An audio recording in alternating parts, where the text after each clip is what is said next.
लिए कल हम सेंटअप का एग्ज़ाम 10th का पढ़ने वाला है, उसका क्वेश्चन का आंसर करने वाले हैं। मैथ का जो क्वेश्चन है, पहला नंबर क्वेश्चन का आंसर है आपका √2 cos 30 डिग्री का मान है। ऑप्शन नंबर सी आपका हो जाएगा। इसका अभाज्य गुणनखंड तोड़ेंगे तो ऑप्शन बी हो जाएगा।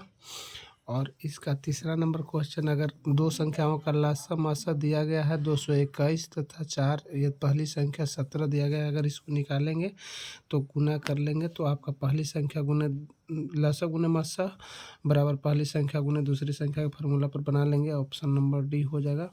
चलिए अब हम आपको बताने वाले हैं क्वेश्चन नंबर आपका चौथा नंबर। जब रेकरिंग वाला क्वेश्चन बनाएंगे तो इसका हल करके आपका ऑप्शन नंबर ए आ जाएगा। टाइम नहीं, इसकी वजह से आपको हम जल्दी जल्दी से खाली आंसर करवा दे रहे हैं। जो बन रहा है शॉर्ट में कर रहे हैं। 5वें नंबर का ऑप्शन है a+b के होल स्क्वायर पर तोड़ेंगे, ऑप्शन नंबर सी हो जाएगा। और छठा नंबर क्वेश्चन है, निम्नलिखित में से कौन सा अभाज्य संख्या है, तो बी नंबर हो जाएगा। पाई कैसी संख्या है, तो अपरिमेय संख्या है पाई नंबर। और इसका अगर तोड़ोगे, इसका एक्स जहाँ जहाँ है, जहाँ जहाँ -1 रखोगे तो ऑप्शन नंबर डी हो जाएगा। अब चलिए अब हम लोग बताने वाले हैं 9 नंबर क्वेश्चन। इसका शून्यक निकालोगे बराबर को सेट चल जाएगा, तो एक बार प्लस में माइनस में मान हो जाएगा। ए नंबर ऑप्शन हो जाएगा। 10 नंबर का ऑप्शन नंबर ए हो जाएगा। 11 नंबर का भी अगर भाज बराबर भाजक गुना भागफल प्लस शेषफल पर बनाओगे, ऑप्शन नंबर बी हो जाएगा। ऑप्शन नंबर बी हो जाएगा। चलिए अब हम लोग जानना चाहते हैं 13 नंबर क्वेश्चन। 13 नंबर क्वेश्चन का आंसर अगर बनाना, 12 नंबर क्वेश्चन, 12 का अगर a+b+c के होल के ऊपर तोड़ेंगे तो आपका ऑप्शन नंबर हो जाएगा सी। बिल्कुल सही जवाब है 13 नंबर का। ऑप्शन नंबर डी हो जाएगा। घात पावर में गुना में पावर जुड़ जाता है, इसके पावर में 1 है, इसका 3, तो 3 1 कितना हो जाएगा, 4 हो जाएगा। 14 नंबर क्वेश्चन का आंसर हो जाएगा, सर्वांतर निकालना है, दूसरी संख्या में से घटा देना है, दूसरी संख्या में से पहली संख्या को घटा देना है। चलिए ई वाला पर गुणनखंड तोड़ लोगे तो शून्य 3 और 4 आ जाएगा।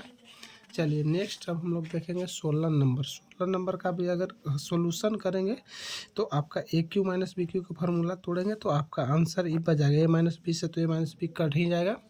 चलिए 17 नंबर का आंसर आ जाएगा ये हल करना पर। समय रहता तो आप पूरा हल कर देते, समय नहीं है इसलिए खाली आंसर देख लीजिए। चलिए 18 नंबर क्वेश्चन देखिएगा। 18 नंबर का ऑप्शन नंबर डी हो जाएगा। सॉल्यूशन करके बनाए हैं, कोई दिक्कत नहीं है।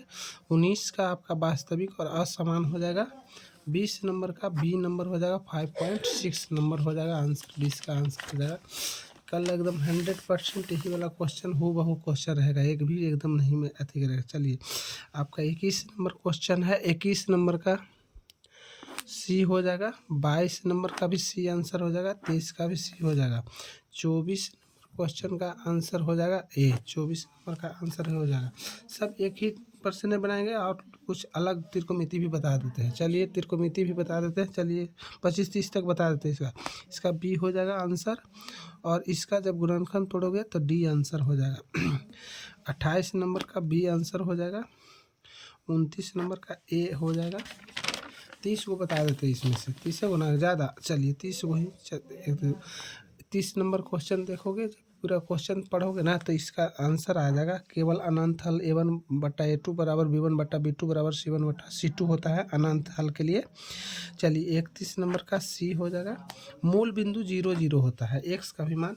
अब 33 नंबर का 33 अब त्रिकोणमिति बता देते हैं। 33 का ए हो जाएगा। जब फार्मूला होता था त्रिकोणमिति के कुछ क्वेश्चन बता देते हैं। जनरल तन से बनाओगे तो लगेगा नहीं चीटिंग नहीं किया है, समझे। जनरल तन से बता देते हैं, त्रिकोणमिति का क्वेश्चन ले लेते हैं। पहला बता 46 नंबर देख लो। 46 नंबर भी देख लो। जब तीनों का जोड़ोगे तो एक्स का मान निकल जाएगा। एक्स रख के 4 संख्या रख के फिर इससे आप थीटा डिग्री का मान निकाल सकते हैं। इसका 47 नंबर का देखो, जब दो त्रिभुज की संगत भुजाएं का अनुपात 2:3 है तो उसका क्षेत्रफल का अनुपात पूछ रहा है, स्क्वायर में हो जाएगा। क्षेत्रफल का अनुपात स्क्वायर में हो जाएगा। अब नेक्स्ट आपको हम बताते हैं एक कॉमन नंबर। पाइथागोरस का त्रिक पर काम नहीं कर रहा है, कॉमन का ए नहीं काम कर रहा है, समझे। चलिए सगरों से चलते हैं। अब हम लोग जानते हैं संतान त्रिकोणमिति का सब क्वेश्चन बनाते हैं। त्रिकोणमिति tan थीटा बराबर cot थीटा 45 डिग्री पर दोनों बराबर होते हैं। इसका मान हो जाएगा 1 हो जाएगा बाबू, तोड़ेंगे तो इसका भी ए आंसर हो जाएगा। 60 का भी। चलिए 61 का देखते हैं। दोनों बराबर का हो जाएगा 45 पर हो जाएगा, देख लेंगे। और साइन थीटा बराबर √a option √1 minus cos square theta हो जाएगा। ये बराबर नहीं है, यानी cos square minus sine square बराबर नहीं है। ये सब तो मान सबको 1 आता है। Sine square theta plus cos theta बराबर 1, sec square theta minus tan square theta बराबर 1 और cosec square theta minus cot square theta का मान 1। इसका भी एक गुणनखंड तोड़ोगे तो आ जाएगा। इसका आपका ऑप्शन नंबर सी आ जाएगा। अपन में पूछ रहा है, इसका वर्गमूल निकल जाता है, इसका भी निकलता है। 12 या 36, 36 का वर्गमूल 6 निकल जाएगा। 11 11 121 11 निकल जाएगा, लेकिन इसका तो 10 निकलेगा, इसका नहीं निकलेगा, इसलिए अपर में हो जाएगा। चलिए नेक्स्ट हम लोग देख लेते हैं। अब लगभग 50 को ना बताना था, चलिए 50 को ही बताना था तो हो ही गया होगा। चलिए इसका भी आंसर ए कर लेना है और इसका 1/2 C कर लेना है। इसका ए आंसर आ जाएगा, सॉल्यूशन करेंगे तो इसका सी हो जाएगा। और इसका 71 नंबर का देख लेते हैं, इसका भी सी हो जाएगा। और बता दें या छोड़ दें? चलिए एक आध को और देख लीजिए। 73 नंबर का बी हो जाएगा, रहने देते हैं, वीडियो लंबा हो जाएगा। बाकी सब्जेक्टिव आप देखना चाहते हैं तो देख लीजिए, यही वीडियो में सब्जेक्टिव भी क्वेश्चन दिखा देते हैं।